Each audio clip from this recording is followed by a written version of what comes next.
You're listening to The Hour of the Time. I'm your host, William Cooper.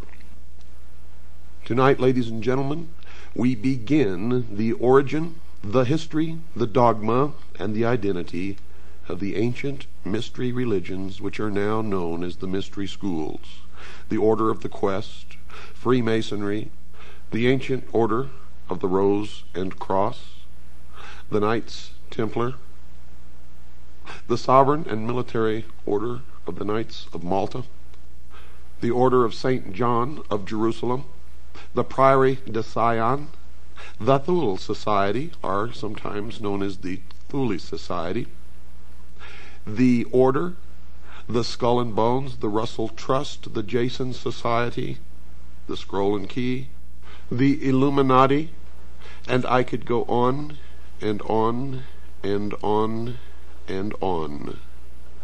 But the most important thing to realize is that they all have been collectively known throughout the ages as the mystery schools, the Illuminati, which literally means illumined ones, international socialism, communism.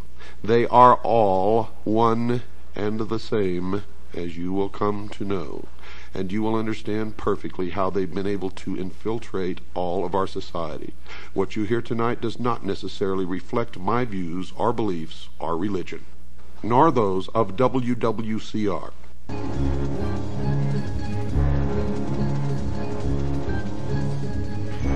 I can see clearly now the rain has gone.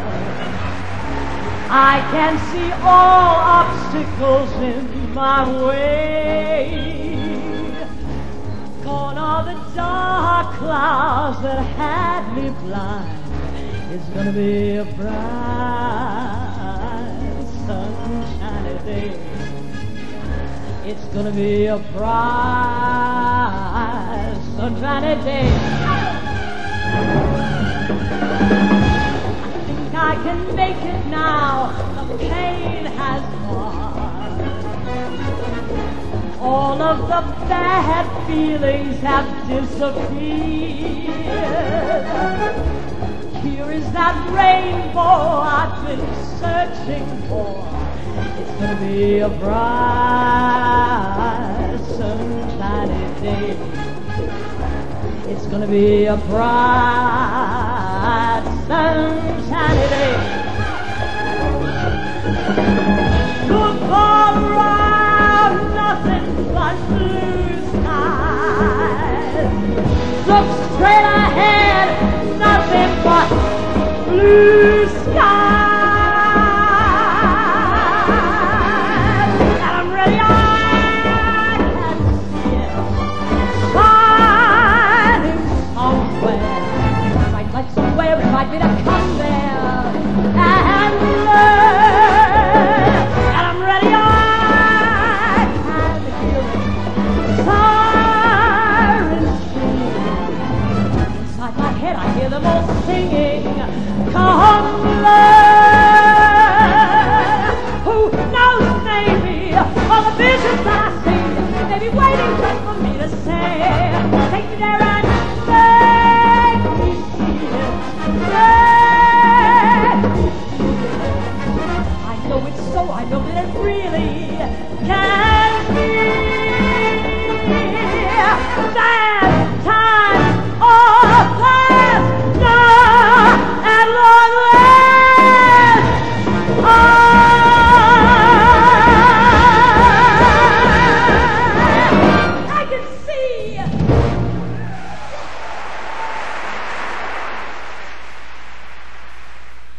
That song will have a clearer meaning to you as we progress in your education into the mystery religion.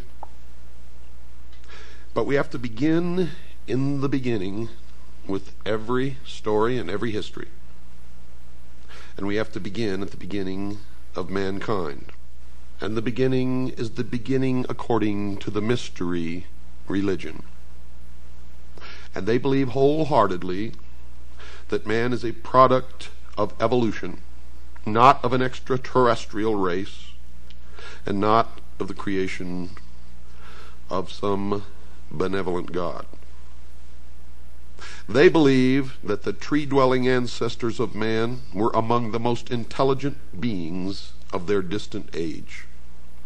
And when these creatures finally abandoned the trees and walked fully upright, freeing their hands to serve as implements of their minds as well as their bodies, there began the most successful evolutionary drive toward higher intelligence ever witnessed in nature.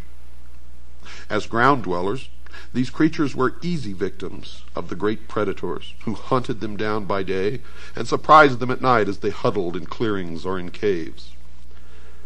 They could not compete in strength, ferocity, or speed with their attackers. Armed with little except their hands and what their complex brains enabled them to do with those hands, they had to think or die. For untold thousands of years, most of them met early, violent deaths. Only a few in each generation had the good fortune and the ability to outwit their enemies. And these favored ones survived long enough to have and rear offspring. The unwary, maladroit, or stupid died early.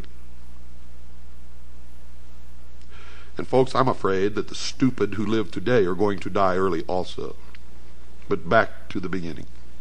Their offspring, if they had any, were left to starve or be eaten by predators. Natural selection was operating on the earliest types of man with grimmest intensity. Perhaps no other extant creature has undergone so severe and protracted a period of selective elimination. Yet, here and there, small groups managed to survive because they had the intelligence to use sticks, stones, and clubs to defend themselves. Crude and puny as these implements were, they were weapons, and their possessors were the first creatures who could kill without having to come in direct contact with their antagonist. As the great beasts grew larger and either faster or more formidable, man became ever more watchful, ever more successful in pitting his wits against mass and power, more and more adept at slipping out of trouble, and as the challenge grew greater, so did his brain. For the laggards on both sides got left behind in the race for the future. And we are still engaged in that race for the future. The steps and the development of man's brain are revealed by the progressively larger brain cases which appeared with the passage of centuries. Basing our judgment on the improvements in tools and weapons which took place as the intelligence of their inventors increased, we can construct some of the ways in which natural selection may have worked to bring about a doubling in size of the human brain.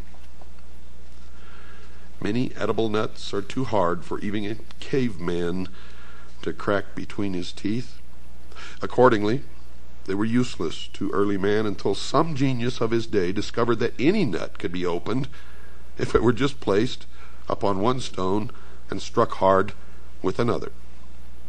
Better fed, the family of this innovator proliferated while the others died off.